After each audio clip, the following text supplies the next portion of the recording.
मेरे मोहतरम बुजुर्गों और दोस्तों, आज की वीडियो में हम ईरान के न्यूक्लियर प्रोग्राम के बारे में जानने की कोशिश करेंगे कि क्या ईरान ने परमाणु हथियार बना लिए हैं या बनाने के बहुत करीब है, और कौन सा वह देश है जो परमाणु हथियार बनाने में आखिर ईरान की मदद कर रहा है। तो चलिए दोस्तों, आज की इस इंफॉर्मेटिव वीडियो को शुरू करते हैं। इस्लामिक बातें 786 के साथ बने रहने वाले साथियों, मुझे लगता है कि अब एक बार फिर दुनिया को हिटलर की जरूरत महसूस होने लगी है, क्योंकि इजराइल के जायनिस्ट यहूदियों ने अपना घिनौना चेहरा दुनिया के सामने ला दिया है। अजीजों, इजराइल ने इंसानियत का जनाजा निकाल दिया और इस जनाजे को कंधा अमेरिका दे रहा है। ये दोनों देश मानवता के हत्यारे हैं। पहले हमास के नाम पर 50,000 मासूम फलस्तीनियों को मारा और उसके बाद हिजबुल्लाह के नाम पर मासूम लेबनानियों की खुलेआम हत्याएं की।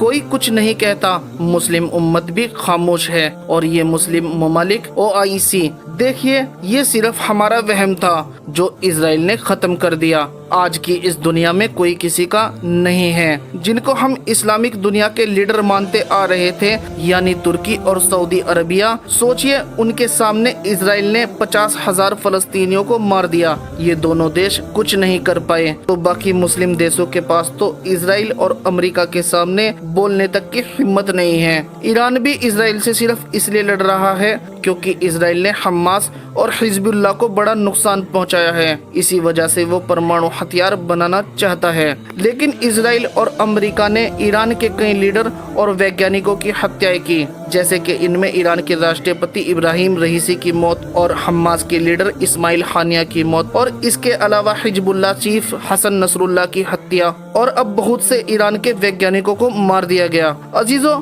ये वो बड़े मौके थे जिसके बाद ईरान चुप नहीं बैठ सकता था। अपनी साख बचाने के लिए ईरान को सीधी जंग में कूदना ही पड़ता। इस वजह से पहली जंग में ईरान ने इजराइल पर 200 सुपरसोनिक मिसाइल से हमला किया था, जिससे इजराइल के कई मिलिट्री अड्डे तबाह हो गए थे। मगर उस वक्त ईरान इजराइल से सीधी जंग नहीं करना चाहता था, क्योंकि इससे ईरान को काफी नुकसान उठाना पड़ सकता था। इसकी वजह ये थी, जिसका पहला रीजन ये है कि अगर ईरान की इजराइल और अमेरिका से सीधी जंग होती है तो अमेरिका बांग्लादेश की तरह ईरान में भी बगावतें खड़ी करके तख्ता पलट करवा सकता है। दोस्तों, अमेरिका की CIA और इजराइल के मोसाद के एजेंट ईरान के चप्पे चप्पे में फैले हुए हैं। इजराइल और अमेरिका का मेन मकसद ही यही है कि किसी तरह ईरान की इस्लामिक हुकूमत को खत्म कर दिया जाए और वहाँ कोई ऐसी सरकार बना दी जाए जो रशिया की जगह अमेरिका की गुलामी करे। दूसरी वजह यह है, ईरान का न्यूक्लियर प्रोग्राम। ईरान परमाणु हथियार बनाने के बहुत करीब है, या ये भी हो सकता है कि ईरान ने परमाणु हथियार बना लिए हो और सही वक्त आने पर वो इसका इस्तेमाल करे। अजीजों, अमेरिका और इजराइल को इसी बात का डर है कि जिस दिन ईरान के पास परमाणु हथियार आया, उस दिन इजराइल का इस दुनिया से अस्तित्व खत्म हो जाएगा। इसलिए ईरान अपने न्यूक्लियर प्रोग्राम को बचाने के लिए इजराइल से सीधी जंग करने से बचता था। तो चलिए जानते हैं ईरान के सीक्रेट न्यूक्लियर प्रोग्राम के बारे में। क्या होगा जब ईरान के पास जब परमाणु हथियार आ जाएगा? कौन है वह देश जो परमाणु हथियार बनाने में ईरान का जी जान से साथ दे रहा है? क्या हुआ था 2015 में, जिसकी वजह से ईरान परमाणु संपन्न देश बनता बनता रह गया था? 31 जनवरी सन 2018 इजराइल की खुफिया एजेंसी मोसाद को ये खबर मिलती है कि ईरान के कैपिटल तेहरान के एक सुनसान खाली मैदान में एक गोदाम में एक बड़ा खजाना छुपा हुआ है। ये खजाना था ईरान के न्यूक्लियर प्रोग्राम से जुड़े हुए सीक्रेट डॉक्यूमेंट्स और फाइलें। अजीजों, हैरानी की बात थी कि ईरान ने इस गोदाम की सिक्योरिटी के लिए कोई भी इंतजाम नहीं किए थे। यहाँ तक कि एक चौकीदार भी यहाँ तैनात नहीं किया था। ये ईरान की एक जीनियस स्ट्रेटजी थी कि अमेरिका और इजराइल को शक भी कभी नहीं हो पाया था कि यहाँ इतने सीक्रेट डॉक्यूमेंट्स छुपे हुए हैं। मगर ईरान में मौजूद कुछ गद्दारों ने मोसाद को इसकी खबर लीक कर दी और फिर मोसाद के एजेंट्स उन गद्दारों के साथ मिलकर इस जगह पर पहुंच गए। रिपोर्ट के मुताबिक मोसाद ने यहाँ से तकरीबन 55,000 डॉक्यूमेंट्स और 180 से ज्यादा CD डिस्क चुरा लिए, जिनका वजन आधे टन से भी ज्यादा था।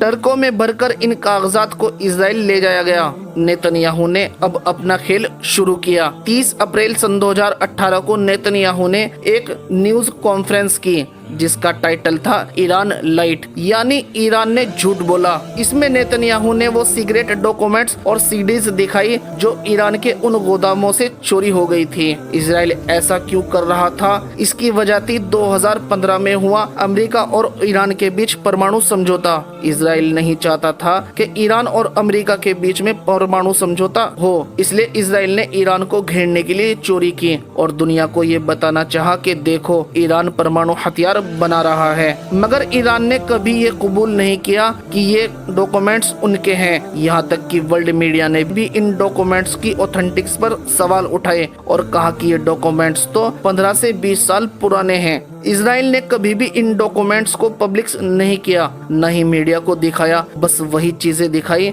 जो उनके झूठे मंसूबों के लिए फायदेमंद थी। इस वजह से इजराइल की बहुत फजीहत भी हुई थी। अब सवाल पैदा ये होता है कि आखिर वो सन 2015 में परमाणु समझौता था क्या और क्यों हुआ था? ईरान में 1979 में इस्लामिक क्रांति होने से पहले तक अमेरिका ईरान को अपना सहयोगी देश मानता था, क्योंकि उस वक्त ईरान की राजशाही सरकार अमेरिका की गुलाम सरकार थी। इसी दौर में खुद अमेरिका ईरान के न्यूक्लियर प्रोग्राम को आगे बढ़ाने में मदद कर रहा था। मगर 1979 में ईरान की इस्लामिक क्रांति के बाद अमेरिका पीछे हट गया और ईरान का खुला दुश्मन बन गया। ईरान पर कई बार हमले हुए, कई बार ईरान की इस्लामिक सरकार का तख्ता पलट करने की कोशिश की गई। ईरान पर दुनिया भर के प्रतिबंध लगा दिए गए, मगर फिर भी ईरान कमजोर नहीं पड़ा। ईरान लगातार अपने परमाणु प्रोग्राम पर सीक्रेट तरीके से काम करता रहा। अजीजों, परमाणु हथियार बनाने के लिए यूरेनियम की जरूरत होती है। जब यूरेनियम को 90% तक शुद्ध कर लिया जाता है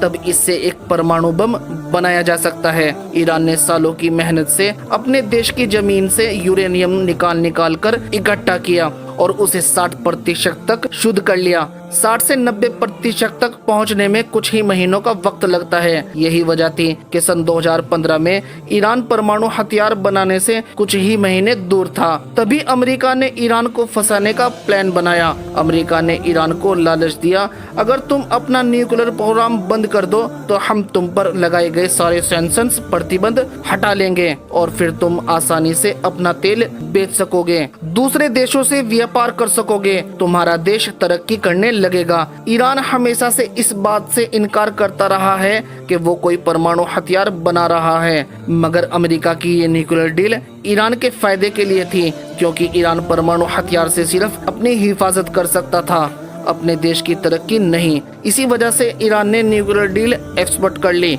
और अपने न्यूक्लियर प्रोग्राम को 60% से हटाकर सीधा 3 से 4% तक ले आया। इस न्यूक्लियर डील में अमेरिका समेत चीन, रूस, ब्रिटेन, फ्रांस और जर्मनी भी शामिल थे। इस न्यूक्लियर डील से इजराइल खुश नहीं था, क्योंकि इजराइल चाहता था कि ईरान पर परमाणु हथियार का आरोप लगा कर वो गाजा और फलस्तीन में मुसलमानों का कत्लेआम करता रहे। इसी वजह से इजराइल ने फिर सन 2015 में ईरान के तेहरान में उन न्यूक्लियर डॉक्यूमेंट्स की चोरी करवाई और साबित करना चाहा कि ईरान के पास न्यूक्लियर वेपन्स है। ईरान न्यूक्लियर डील के बाद 2016 और 2017 तक के बाद सब ठीक रहा, मगर 2018 में गड़बड़ हो गई। गड़बड़ इस बात से हुई, सन 2018 में अमेरिका का नया राष्ट्रपति बना डोनाल्ड ट्रंप। ट्रंप इजराइल का पक्का हिमायती और मुसलमानों का खुला दुश्मन। ट्रंप ने टीवी पर आकर ये अनाउंस कर दिया, अमेरिका अब ईरान न्यूक्लियर डील का हिस्सा नहीं है।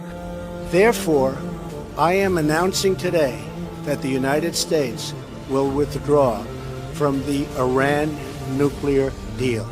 अमेरिका की इस धोखाधड़ी की वजह से ईरान को बहुत बड़ा सदमा लगा। अमेरिका ने ईरान पर फिर से प्रतिबंध लगा दिए, यहाँ तक कि 2020 में ईरान पर हमले भी किए गए। इसके बावजूद ईरान का जवाब था, भाड़ में जाए अमेरिका और भाड़ में जाए इजराइल, हम अब परमाणु हथियार बना के रहेंगे। आज वर्ल्ड मीडिया का कहना है कि पूरी पॉसिबिलिटी है कि ईरान ने परमाणु हथियार बना लिया है या बनाने के एकदम करीब है, बस ईरान मौके की तलाश में है। ईरान कभी भी न्यूक्लियर टेस्ट कर कर सकता है। और जिस दिन ईरान ने न्यूक्लियर टेस्ट किया उस दिन इजराइल और अमेरिका अपने इतिहास के सबसे बड़े खतरे को महसूस करेंगे। आखिर क्या वजह है कि अमेरिका और इजराइल ईरान को परमाणु हथियार बनाने नहीं दे रहे? देखिए दोस्तों, इसकी वजह यह है कि अगर ईरान के पास परमाणु हथियार आ गया तो मिडिल ईस्ट में इजराइल और अमेरिका का दबदबा खत्म हो जाएगा। इजराइल फिर कभी फलस्तीन या किसी दूसरे मुस्लिम देश पर सीधा हमला नहीं कर पाएगा और न ही ईरान से जंग करने की कोशिश करेगा। इजराइल के हमले लिमिटेड हो जाएंगे, क्योंकि अगर इजराइल ने ईरान पर डायरेक्ट हमला किया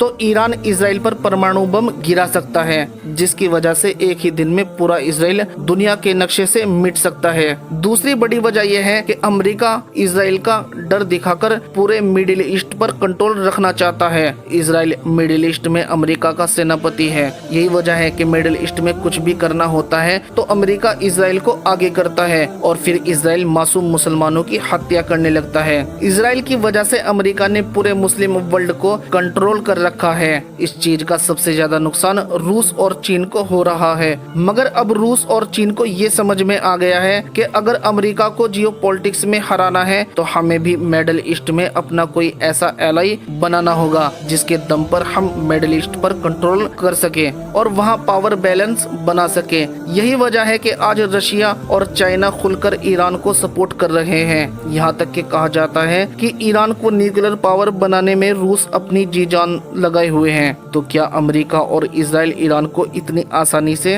न्यूक्लियर वेपन्स बनाने देंगे? नहीं, अमेरिका और इजराइल अपनी पूरी ताकत लगाए हुए हैं कि किसी तरह ईरान के न्यूक्लियर प्रोग्राम को जड़ से खत्म कर दिया जाए और उन्होंने कई बार कोशिशें भी की है। इजराइल ने सन 2010 में ईरान के न्यूक्लियर प्रोग्राम के कंप्यूटर हैक करके उनमें एक ऐसा वायरस दाखिल कर दिया था जिसकी वजह से न्यूक्लियर प्रोग्राम के सेंटर फ्यूज आउट कंट्रोल हो गए और न्यूक्लियर साइड में ब्लास्ट हो गया। यहाँ तक कि इजराइल और अमेरिका आए दिन ईरान के न्यूक्लियर प्रोग्राम से जुड़े वैज्ञानिक सीक्रेट तरीके से हत्याएं भी करवाता रहता है, जिनमें सबसे बड़ा नाम मोहसिन फकीरजादा है, जिनको father of Iran nuclear programme भी कहा जाता है। अजीजों, अब इंतजार बस उस दिन का है जब ईरान बोल उठेगा कि हमने परमाणु हथियार बना लिया है। नाज़रीन, इसी उम्मीद के साथ इजाजत दीजिए कि आपको हमारी वीडियो पसंद आ रही होगी। मिलते हैं अगले वाक़ये में जल्द तारीखी, तहकीकी और मामूलाती वीडियो के साथ। बस आपसे दरख्वास्त है वीडियो को लाइक कर दिया करें और नए जुड़ने वाले साथी लाइक के साथ साथ सब्सक्राइब कर दिया करें, क्योंकि फिर हमारी वीडियो आप नाजरीन तक पहुंचती रहेगी। खुदा हाफिज।